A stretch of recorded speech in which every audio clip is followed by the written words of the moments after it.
In this video, I'll be showing you how to message your Noviland team about your RFQ before you've received quotes.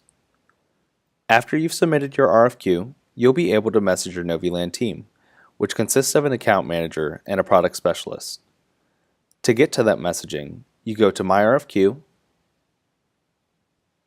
find the RFQ you'd like to chat about, hit View Details, and hit Messages.